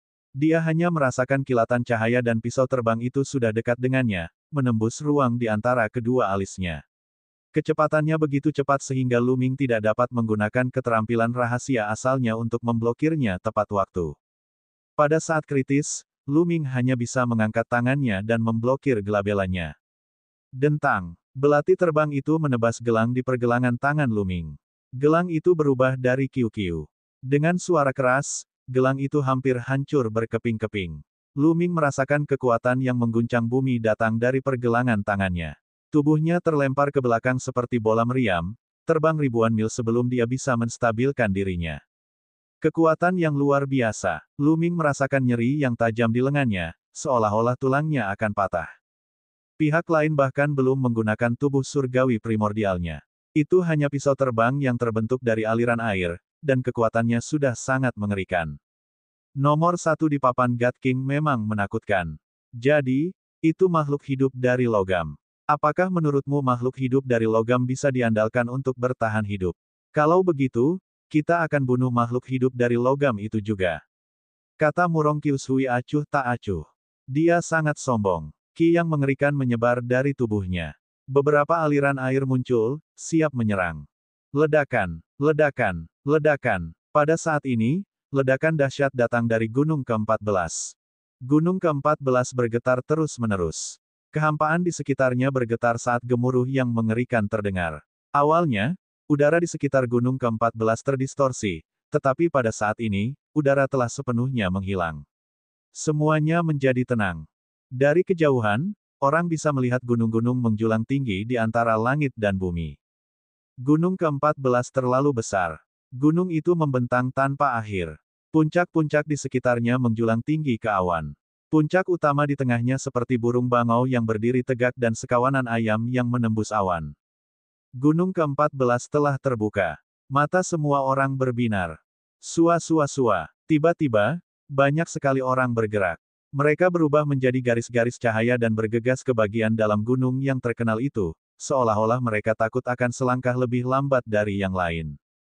Ayo pergi. Dua bersaudara Dongfang Ke dan Dongfang Tiankue, serta para kepala suku gunung dari gunung-gunung terkenal lainnya, juga bergegas memasuki gunung-gunung terkenal itu. Pemimpin gunung dari Gunung Min ke-6, Feng Wuqi dan Feng Qingsui melirik Luming dan Murong Qiushui sebelum bergegas menuju gunung yang terkenal itu. Banyak orang ingin melihat hasil Luming dan Murong Qiushui, tetapi tidak ada waktu. Jika mereka terlambat satu langkah untuk memasuki 14 gunung, kesempatan mereka mungkin akan diambil oleh orang lain. Hal yang disebut peluang ini, sedikit perbedaan dapat menyebabkan kesalahan sejauh ribuan mil. Jika seseorang terlambat satu langkah, mungkin kesalahan itu akan menimpa orang lain. Tuan Aliansi, Boyi menatap Luming dengan cemas. Kalian masuk duluan. Luming melambaikan tangannya. Jika Murong Qiushui ingin bertarung, maka mari kita bertarung. Tuan Aliansi, hati-hati. Boyi menggertakkan giginya dan bergegas memasuki gunung yang terkenal itu. Dalam sekejap mata, hanya Murong Qiushui dan Luming yang tersisa. Membunuh. Murong Qiushui mendengus dingin. Tubuhnya mulai membesar, dan akhirnya berubah menjadi makhluk aneh. Makhluk ini tingginya mencapai 1 juta meter dan penampilannya anggun. Ada 6 lengan di punggungnya. Ini adalah tubuh dewa asli Murong Qiushui, dan dia telah mencapai puncak transformasi ke-9. Dia ingin mengakhiri pertempuran dengan cepat dan menyingkirkan Luming dalam satu gerakan. Wus, wus. Dia mengayunkan ke-6 lengannya dan 6 belati terbang-terbang ke arah Luming. Cepat, akurat, dan kejam. Kekuatannya sangat mengerikan. Kekosongan itu tertembus, dan kekuatannya 10 kali lebih kuat dari sebelumnya. Luming sudah siap kali ini. Dia tidak berani ceroboh. Dia segera mengaktifkan tubuh dewa kunonya dan berubah menjadi tubuh dewa kuno berlapis emas. Tombak Dewa Tirani muncul dan dia menusuk 6 kali dalam sekejap. 6 tombak itu menusuk ke arah 6 belati terbang. Ledakan-ledakan-ledakan. 6 ledakan dahsyat terdengar. Seolah-olah 6 planet telah meledak. Kekuatan itu bergulung liar. Tubuh Luming bergetar dan dia mundur 2 langkah. Bab 3448, Pertempuran lain dengan Timur. Jadi, kamu sudah menguasai transformasi ke-9 dari tubuh surgawi primordial. Pecahan batu vitalitas jiwa kehidupan telah memilihmu. Kamu hebat sekali. Nak, aku akan menunggumu di gunung ke-14. Aku harap kamu berani masuk. Murong Qiushui mencibir, wajahnya muram. Kemampuan Luming telah melampaui imajinasinya. Jika dia ingin menyingkirkan Luming, dia harus menggunakan beberapa trik. Namun, dalam kasus itu, dia akan terlambat selangkah untuk memasuki pegunungan yang terkenal itu. Dia takut peluang di dalamnya akan jatuh ke tangan orang lain. Setelah berkata demikian, Murong Qiushui melangkah maju dan melesat masuk ke dalam pegunungan, lalu dalam sekejap mata, ia pun menghilang di antara hamparan pegunungan yang luas. Orang ini sangat kuat. Dia memang menakutkan. Luming bergumam. Namun, dia tidak takut. Sebaliknya, semangat juangnya tinggi. Murong Qiushui sangat menakutkan dan kekuatannya tak terduga. Dia jelas tidak menggunakan kekuatan penuhnya sekarang. Tentu saja, Luming juga tidak menggunakan kekuatan penuhnya. Misalnya, Ia tidak menggunakan formula pertempuran yang meningkatkan kekuatan tempurnya hingga 5 kali lipat. Ia juga tidak menggunakan keterampilan rahasia asal lainnya. Ia bahkan tidak melepaskan kekuatan penuh tombak dewa yang mendominasi. Tombak dewa yang mendominasi, Lu Ming, telah memutuskan belenggu pertama. Namun, tombak itu tidak melepaskan kekuatan belenggu pertama. Ayo pergi. Lu Ming tidak berhenti. Dia juga bergegas menuju 14 gunung terkenal. Sasaran mereka adalah puncak utama tertinggi di tengah. Konon, puncak utama yang sebenarnya ada di dalam puncak utama. Namun, jaraknya sangat jauh dari puncak utama.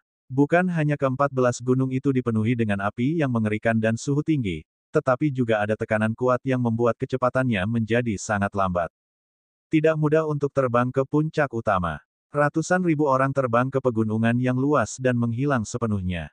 Itu seperti beberapa tetes air yang jatuh ke laut, tanpa menimbulkan gelombang apapun. Lu Ming terbang menuju puncak utama. Setelah sekitar 1 jam, ia telah melewati 2 puncak kecil. Masih ada jarak yang cukup jauh untuk mencapai puncak utama. Betapa padatnya Ki Surgawi primordial. Lu Ming terkejut. Ia menyadari bahwa Ki Surgawi purba dari gunung ke-14 bahkan lebih tebal daripada Ki Surgawi di gunung awan angin. Ada juga tekanan khusus. Berkultivasi di sini pasti lebih efektif daripada berkultivasi di gunung angin dan hujan. Namun, sekarang bukan saatnya untuk berkultivasi. Dia harus memasuki puncak utama dan memperoleh beberapa peluang. Tujuan Lu Ming adalah darah roh dewa primitif. Selama dia bisa mendapatkannya, dia akan mampu membuat terobosan dan memadatkan darah dewa primitif. Tepat saat Lu Ming terbang di atas puncak gunung, beberapa sosok melintas dan mengelilinginya. Burung pipit timur. Burung pipit langit timur. Lu Ming menyipitkan matanya sedikit. Orang-orang ini adalah 2 bersaudara, Dong Fangke dan Dong Fang Tianke. Ada juga 3 pemuda lain dengan aura yang sangat kuat.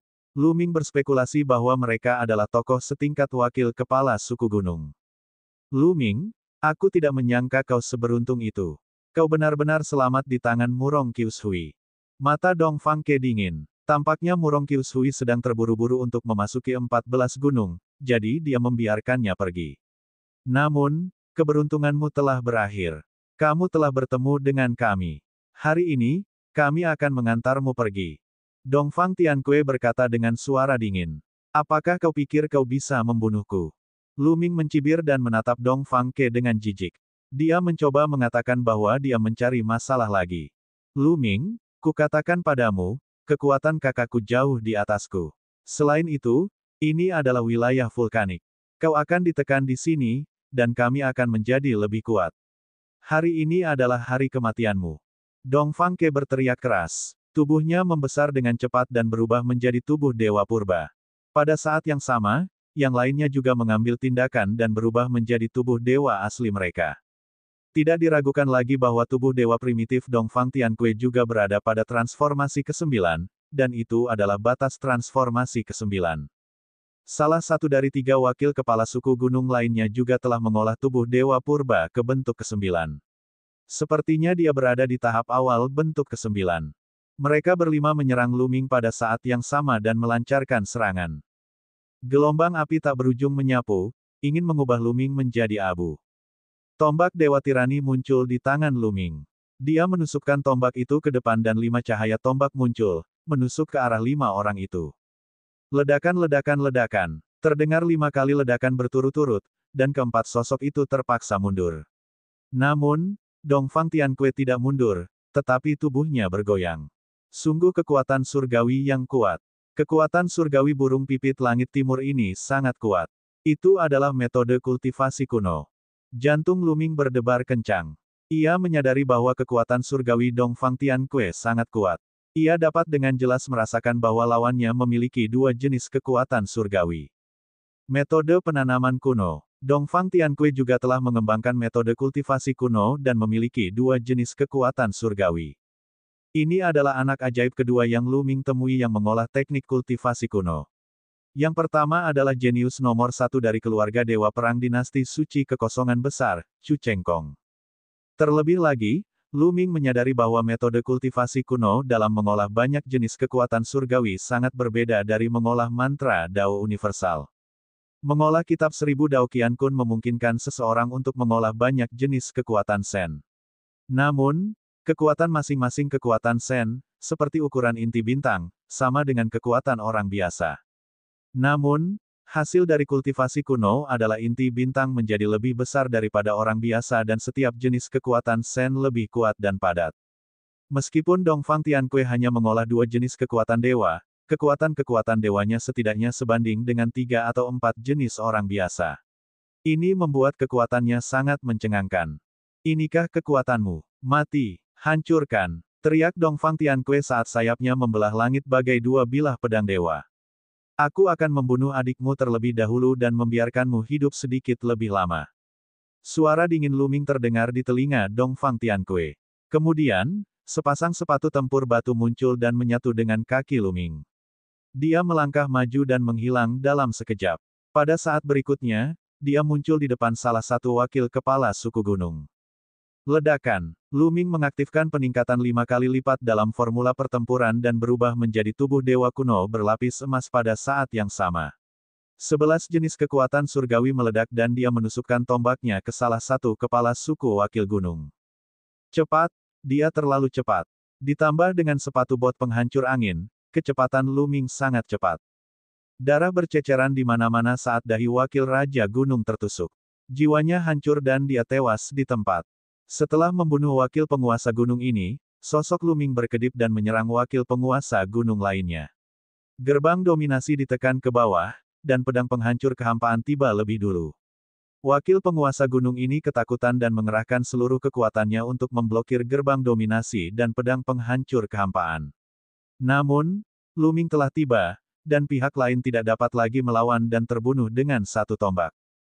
Setelah membunuh 2 wakil kepala gunung berturut-turut, orang-orang lainnya ketakutan dan segera mundur ke sisi Dongfang Tianque. Luming, kau sedang mencari kematian. Burung pipit surgawi timur sangat marah. Ia mengepakkan sayapnya, membawa serta api yang ganas yang menyapu ke arah Luming. Teknik rahasia asal Dongfang Tianque sama dengan milik Dongfang Tianque. Itu juga sepasang sayap dengan kekuatan yang mencengangkan. Itu memiliki 2 efek besar yaitu kecepatan dan serangan. Pada saat yang sama, burung pipit timur juga bergerak.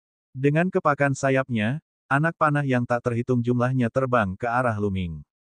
Namun, dengan satu pikiran, sebuah perisai batu besar muncul di depannya. Itu adalah keterampilan rahasia asal, perisai Tianxuan. Ledakan, ledakan, ledakan. Semua anak panah itu berhasil diblokir oleh perisai Tianxuan. Bab 3449, Menyiksa Burung Pipit Surgawi Timur. Bagaimana anak ini bisa memiliki begitu banyak keterampilan rahasia asal? Dongfang Ke amat terkejut. Jadi bagaimana jika kamu memiliki lebih banyak keterampilan rahasia asal? Bunuh. Mati. Teriak Dongfang Tianque sambil mengepakkan sayapnya.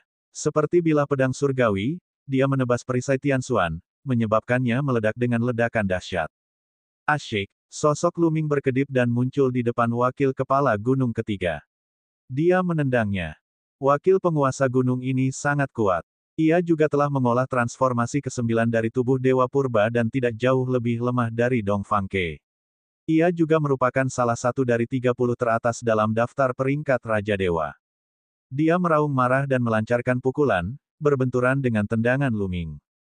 Dengan suara keras, pria itu terdorong mundur. Sepatu bot penghancur angin itu juga memiliki kekuatan serangan yang kuat. Matahari, matilah! Teriak Luming. Matahari yang besar muncul dan memancarkan cahaya yang menyilaukan. Api di dunia berkumpul menuju matahari dengan ganas, lalu meledak dengan sinar cahaya yang mengerikan yang menyelimuti wakil kepala gunung. Luming memiliki kekuatan surgawi matahari. Dia sama sekali tidak terpengaruh dalam lingkungan yang menyala-nyala seperti itu. Sebaliknya, ketika dia menggunakan hari matahari, kekuatannya lebih kuat. Ah! Sinar matahari menyebabkan sang wakil kepala gunung menjerit kesakitan. Sialan, Luming, aku yakin kau tidak akan bisa lolos. Burung pipit surgawi timur meraung dan mengepakkan sayapnya, menerkam Luming. Salah satu sayapnya menebas ke depan, membelah kekosongan menjadi 2. Api membumbung saat menebas Luming. Namun, perisai langit yang dalam muncul diam-diam di depannya dan memblokir serangannya. Kemudian, gerbang dominasi, pedang pemecah kekosongan, dan bila iblis semuanya melancarkan serangan ke arah Dongfang Ke dan Dongfang Tianque, untuk sementara memblokir serangan mereka. Lu Ming, di sisi lain, melancarkan badai serangan terhadap wakil kepala gunung. Meskipun wakil kepala suku gunung kuat, dia masih lebih lemah dari Lu Ming. Setelah nyaris menangkis beberapa gerakan, tombak Lu Ming menembus kepalanya dan dia tewas di tempat. 3 wakil kepala gunung yang dibawa Dongfang Tianque semuanya telah gugur. Ledakan-ledakan-ledakan. Di belakangnya, terdengar suara gemuruh yang memekakkan telinga, disertai dengan suara gemuruh yang marah. Burung pipit langit timur memang sangat kuat. Ia membawa serta gelombang udara yang mengerikan, menghancurkan perisai langit yang dalam dan bila iblis, yang melayang di sekitar Lu Ming. Keenam di papan God King, kau benar-benar sesuai dengan namamu. Jantung Lu Ming berdebar kencang. Dongfang Tianque memang sangat kuat. Jika dia tidak menggunakan kekuatan penuhnya, dia tidak akan bisa melakukan apapun pada Dongfang Tianque dalam waktu singkat. Ledakan. Tepat saat dia sedang memikirkannya, Dongfang Tianque tiba. Sayapnya seperti bilah pedang, menebas ke arah Lu Ming. Lu Ming mengayunkan tombaknya dan bertukar serangan dengannya. Tubuhnya bergetar hebat dan dia tidak bisa menahan diri untuk mundur beberapa langkah. Tentu saja, Dongfang Tianque juga mundur beberapa langkah. Kamu punya kekuatan. Aku akan membiarkanmu merasakan kekuatanku yang sebenarnya. Lu Ming memegang tombak Dewa Tirani dan mengarahkannya ke arah Dongfang Tianque. Pada saat berikutnya, aura yang mengejutkan meledak dari tombak Dewa Tirani. Cahaya tombak secara otomatis meledak dan menusuk ke arah Dongfang Tianque dengan kecepatan yang mencengangkan. Dongfang Tianque menggunakan sayapnya untuk menangkis tombak dewa. Dengan suara ledakan, tubuhnya bergetar, dan dia tidak bisa menahan diri untuk mundur. Pada saat yang sama, puluhan bulu beterbangan di udara.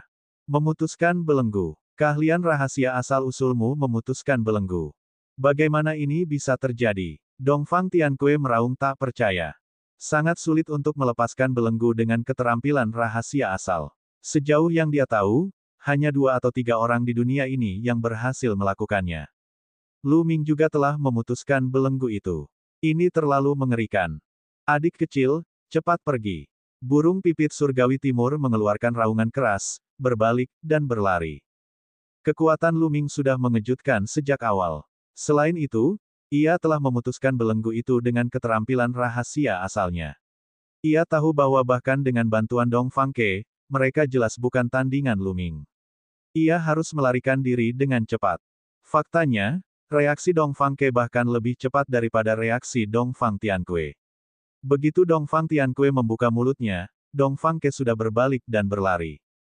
Qiu, pegang dia. Lu Ming melambaikan tangannya dan Qiu terbang keluar. Pedang itu berubah menjadi pedang tempur besar dan menebas Dongfang Ke. Ledakan. Qiu dan Dongfang Ke bertukar pukulan dan keduanya berimbang.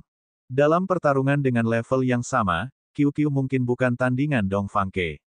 Namun, setelah Qiu menelan pedang patah itu, pedang itu berubah menjadi pedang patah dengan kekuatan serangan yang mencengangkan. Saat berubah menjadi pedang patah, pedang itu hampir tidak bisa melawan Dongfang Ke. Lu Ming, di sisi lain, menyerang Dongfang Tianque. Ledakan. Saat tombak Dewa Tirani itu menekan ke bawah, kekosongan bergetar hebat dan terus meledak.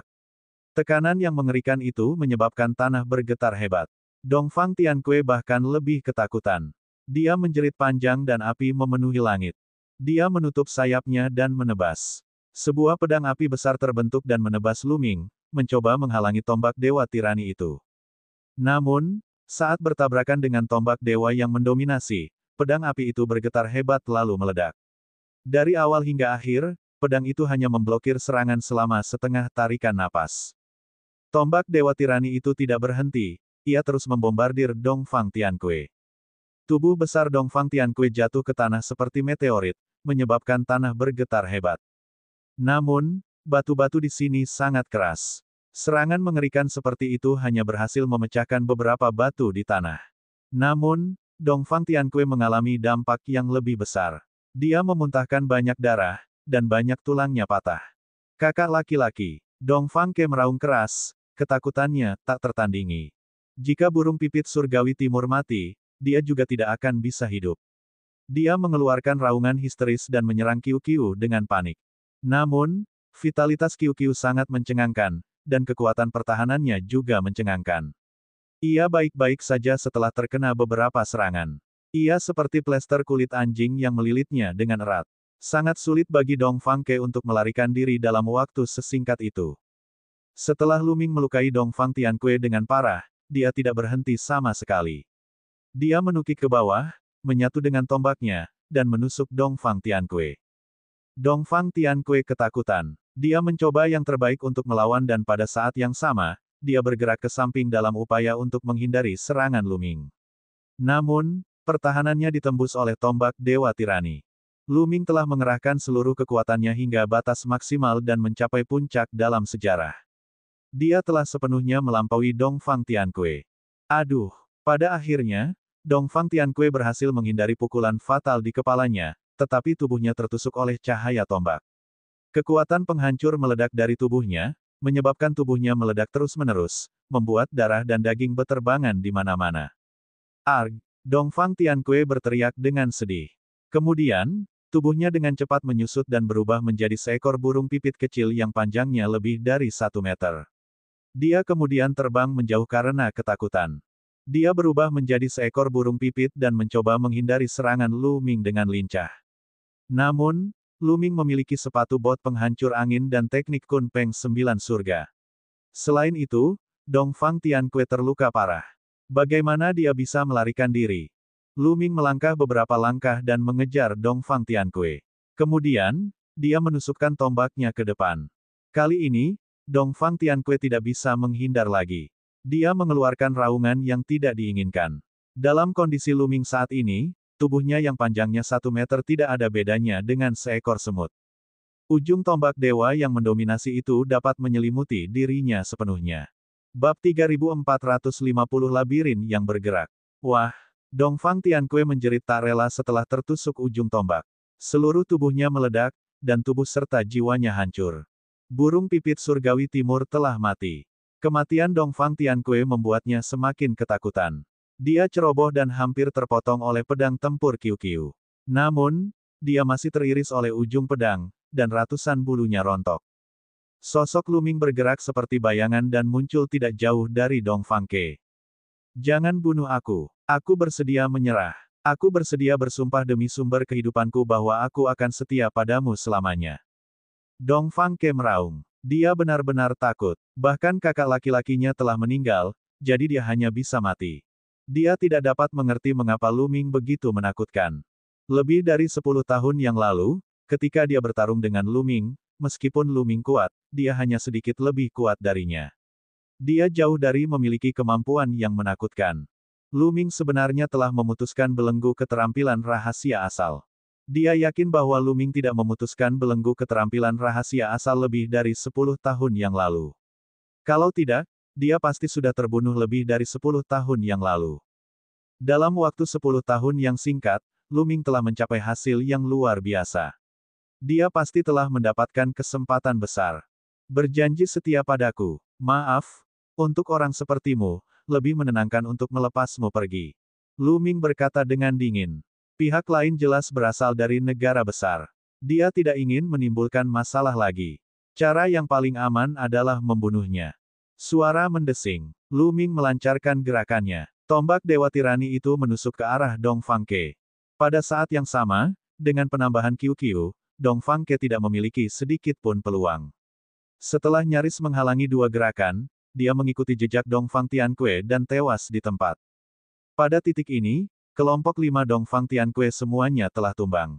Kemudian, sosok Lu Ming melintas dan 5 cincin penyimpanan muncul di tangannya. Mata Lu Ming berbinar. Ini adalah cincin penyimpanan milik Dong Fang Tianque dan yang lainnya. Dua bersaudara Dong Fang Tianque dan Dong Fangke adalah kepala suku dari sebuah gunung terkenal. Berapa banyak kristal Dewa Purba yang mereka miliki? Lu Ming ingat betul bahwa 3 wakil kepala Gunung Kitong telah menyumbangkan lebih dari 30 juta kristal dewa primordial kepadanya.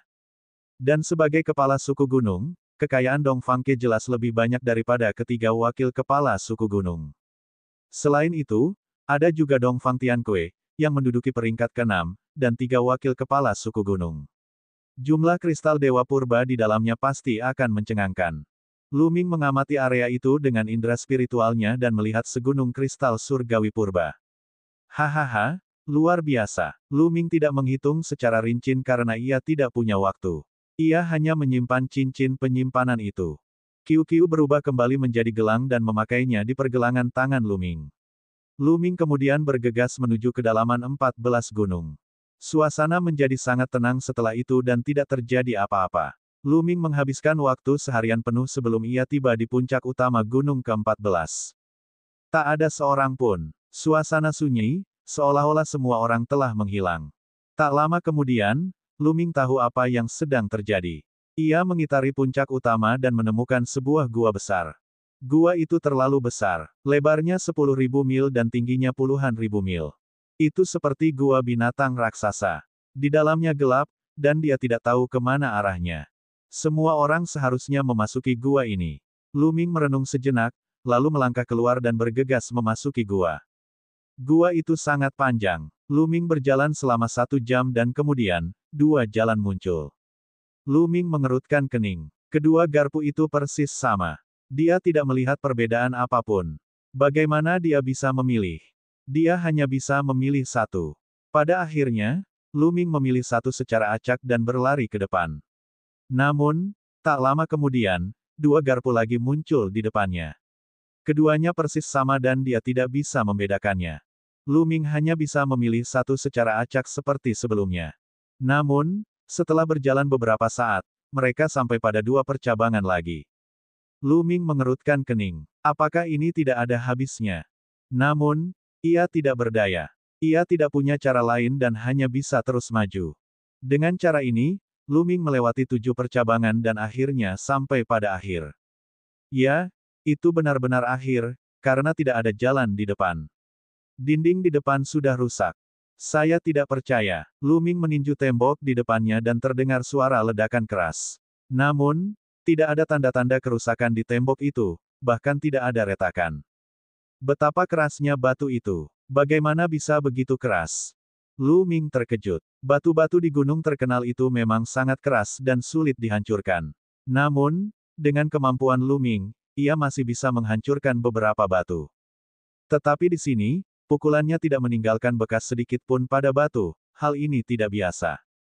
Ayo coba lagi. Tombak dewa yang mendominasi muncul di tangan Luming dan dia menusukkan tombak itu ke dinding batu. Ledakan. Dinding bergetar lagi, tetapi tombak Dewa Tirani juga bergetar hebat dan melengkung menjadi busur. Namun, masih tidak ada jejaknya di dinding. Masih belum ada jejaknya. Ini terlalu sulit. Coba kedua sisinya. Luming menusuk tembok pada kedua sisi dengan tombak Dewa Tirani. Namun, hasilnya tetap sama. Tembok itu tidak dapat ditembus, dan tidak ada satupun bekas yang tertinggal. Mungkinkah ini sebuah labirin? Luming mengerutkan kening. Dalam situasi ini, ia hanya bisa berbalik, tiba di percabangan terdekat, lalu menempuh jalan lain. Dalam perjalanan, Luming mencobanya. Dia membombardir tembok dengan tombak dewa yang mendominasi tetapi tidak meninggalkan satu pun bekas. Luming hanya bisa menyerah. Tampaknya mustahil untuk menghancurkan tembok itu. Dia hanya bisa menemukan jalan keluar. Seperti yang diduga, tak lama setelah dia maju, persimpangan lain muncul. Kali ini, bahkan ada 3 jalan di depannya. Luming memilih satu secara acak dan terus berjalan maju. Setelah beberapa percabangan, ia mencapai ujung dan melihat tembok. Luming tidak berdaya. Dia hanya bisa kembali ke persimpangan yang telah dia lalui sebelumnya. Ada yang salah. Ketika Luming kembali ke persimpangan jalan, ekspresinya berubah drastis.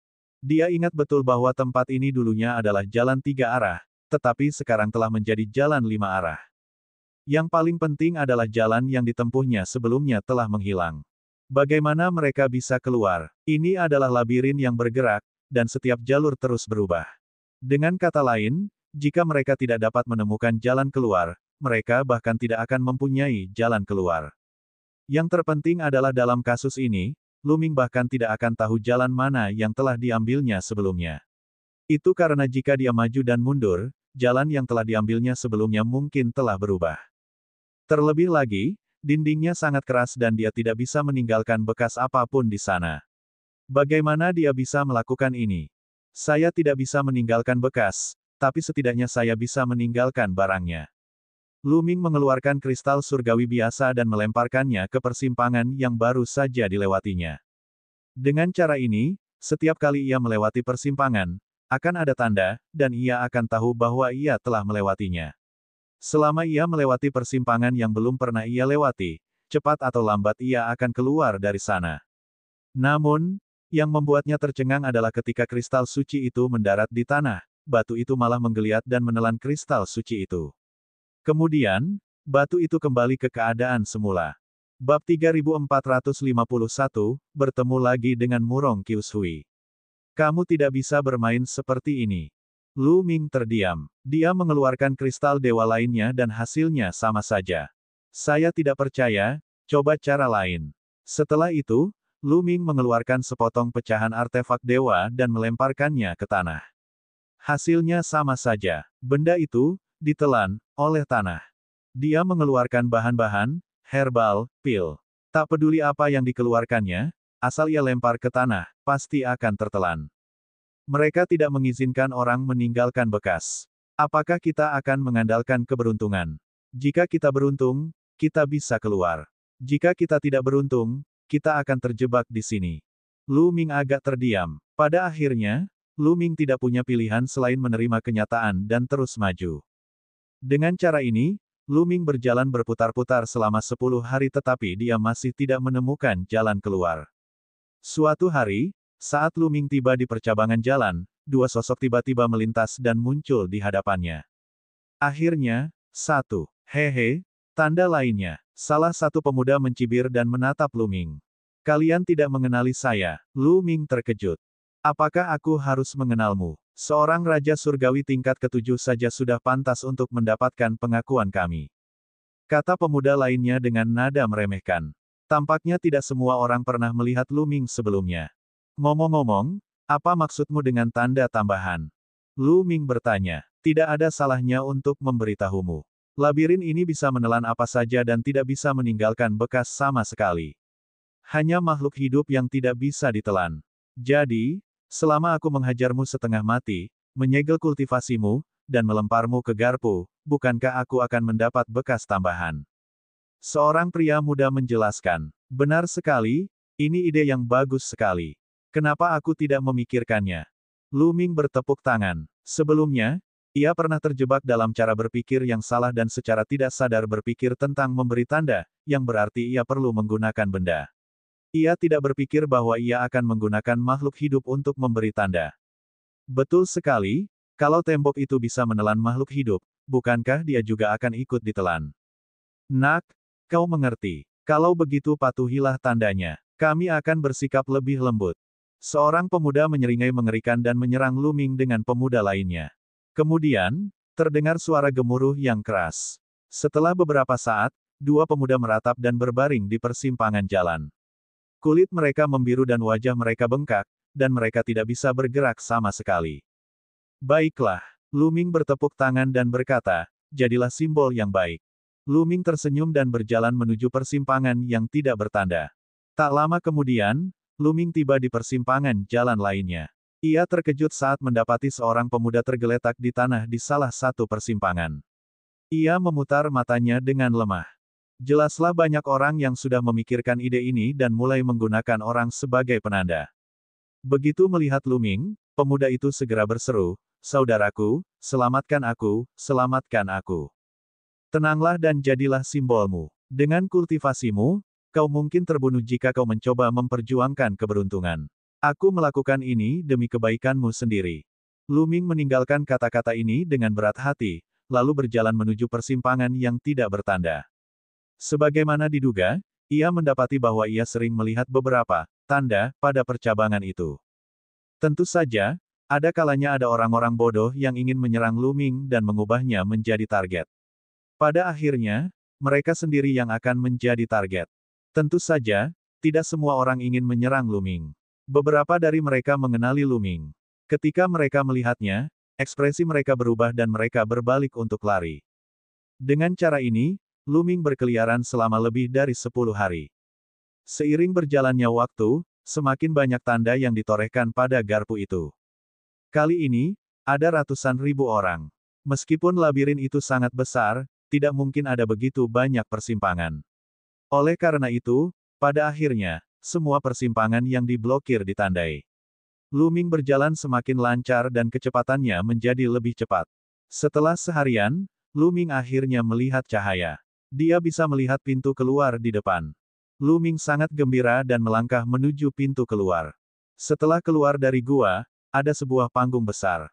Di depan panggung itu ada jurang yang dalam. Dari dasar jurang yang dalam itu, aura yang membakar bisa dirasakan.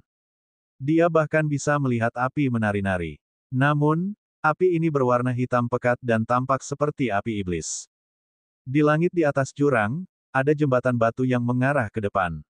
Di ujung jembatan, ada seorang pemuda berdiri dengan tangan di belakang punggungnya, menghalangi jembatan. Setidaknya ada 1000 pemuda berdiri di sekitar peron. Semua orang itu menatap tajam ke arah pemuda itu, namun mereka tidak berani bergerak, karena pemuda itu adalah Murong Qiushui. Murong Qiushui, mengapa kamu terus menghalangi jembatan? Jika kamu tidak menyeberangi jembatan, maka jangan halangi kami. Feng Qingshui, yang berada di tempat kedua, berteriak. Benar sekali, Murong Qiushui, minggirlah. Meskipun kamu kuat, ada begitu banyak orang di sini. Kamu jelas bukan tandingan kami. Kata kepala suku gunung tingkat ketiga dari Gunung Min ke-6 dengan dingin. Dari sekian banyak orang yang hadir, hanya mereka yang berani berbicara kepada Murong Qiushui seperti itu. Aku sedang menunggu seseorang. Kalau aku sudah di sana, kamu bisa datang ke sana. Kata Murong Qiushui enteng. Kau sedang menunggu seseorang. Apa hubungannya dengan kita? Cepat bergerak. Teriak Feng Qingshui. Auranya kuat. Mereka di sini. Pada saat ini, Murong Qiushui membuka mulutnya dan melihat ke arah pintu keluar labirin.